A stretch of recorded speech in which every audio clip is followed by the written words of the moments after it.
Mag-aani tayo ng luyang dilaw. Natuyo na ang mga dahon niya. Ayan, pinagtatanggal ko na kanina.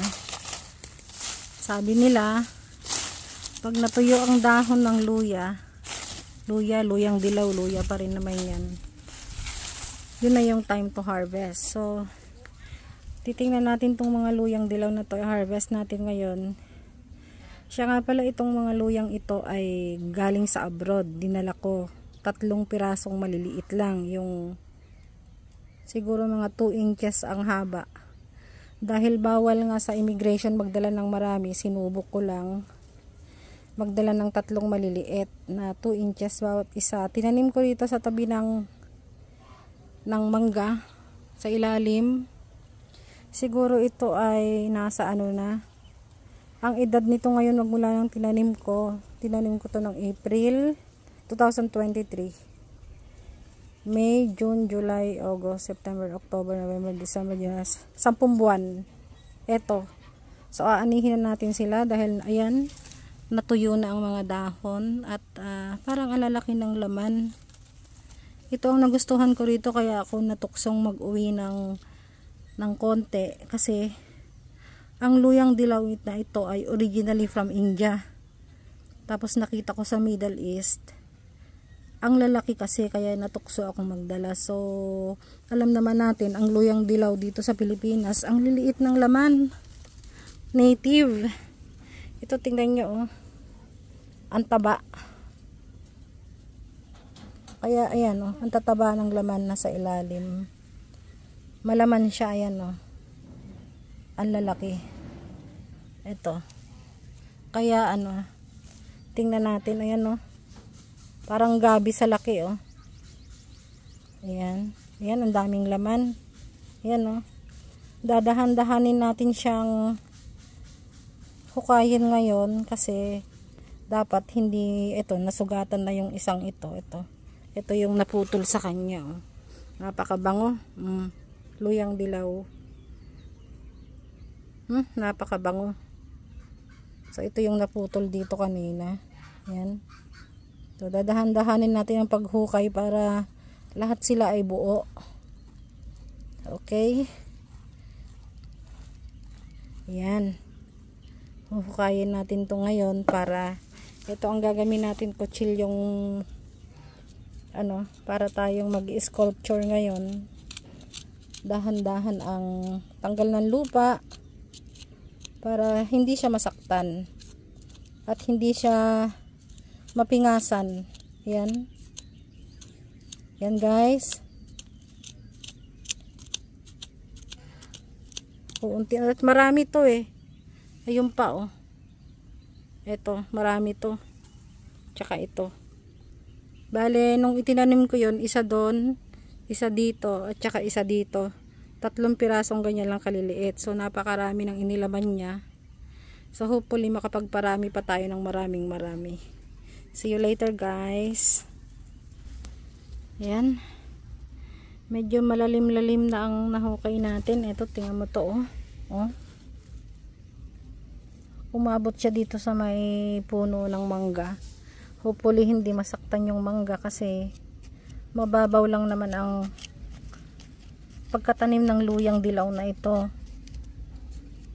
Kaya hindi gumapang ng palalim ang mga laman, kundi humaba pero hindi masyadong malalim. Karamihan ay nasa ibabaw lang. Dahan-dahan lang. Yan.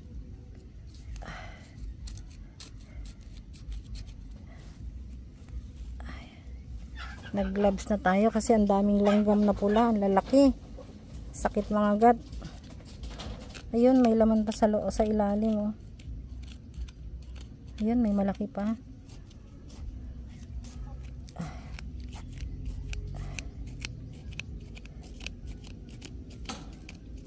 Medyo matagal tong huhukayin kasi hindi pwedeng biglain.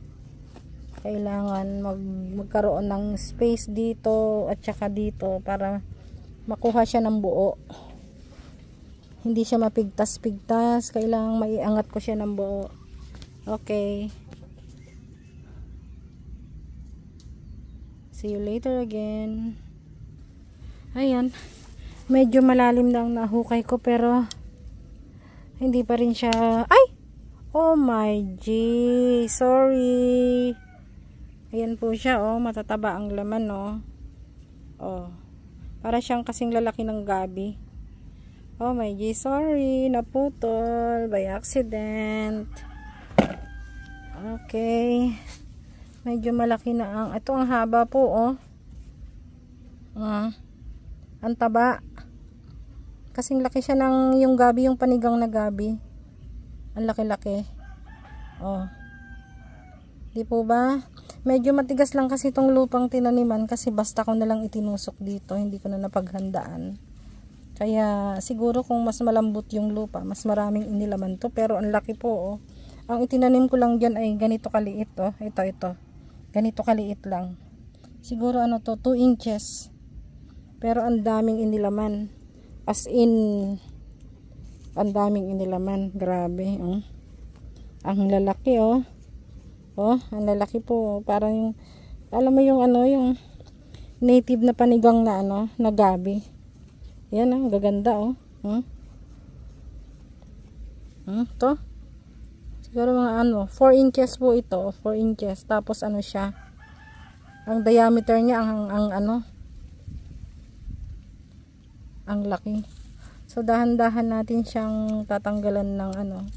Hopefully hindi siya masaktan. Dahil eto na yung katabi niya, oh.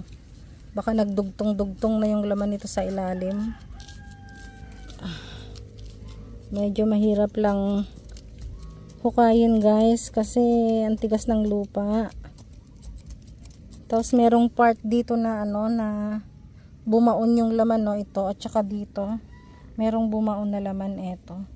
Medyo palalim. So, uunti-untiin natin para tayong naghuhukay ng treasure na hindi pwedeng dahan-dahan. Okay, see you again. Ito na siya. Hindi pa rin mahugot. Medyo malalim na yung nahukay ko. Hindi mahugot kasi may mga laman pa pala sa ilalim. Napakarami, guys, oh. Tinanim ko rito 2 inches, ganyan lang kaliit. Ayan, oh, siguro to ano, 1 kilo or more. Ang dami. Parang kalahating oras na ako naghuhukay dito. Hindi ko pa mahukay-hukay. Ay, nako, nasa 1 puno pa rin ako. Ayun pa yung iba, hindi nagagalaw. Ito yung naghukay ako sa harapan ko, ito. Napakaraming laman sa ilalim, oh. Sobra, oh, lalaki, oh. Oh. Palibot siya, oh. Oh. Dito, baka marami ding laman dito. Ito, napakaraming laman, oh, sa ilalim. Sandamakmak, grabe. Ito na, guys. Masakit ng puwet ko. Kasi sa bato lang ako nakaupo. Aray. Ito na, guys. Makukuha na natin ang buong buo. Nakakapit ang mga ugat sa lupa. Oh my G. From 2 inches to my God. Hallelujah. Grabe. Ayan na, guys. Luyang dilaw from India. Pakarami. Ang itinanim ko lang dito ganito kaliit, guys. 2 inches. Tapos talagang ito ganito. Ganito lang kaliit. Kasi nga bawal mag-uwi ng marami. Haharangin ako sa immigration. So, ang inuwi ko, 3 ganito kaliliit. So, ito yung isa, 2, 3. Yung isa hindi ganong dumami pero baka sa ilalim marami na rin yan. Wow, guys, look. Ang lalaki ng laman. Parang panigang na gabi sa lalaki. Ayan. Ibiling natin sa kabila. Ayan, ang hahaba. Grabe. Ang bibilog. Ayan siya, guys. Oh. Ayan. Hindi ganito ang luyang dilaw ng Pilipinas.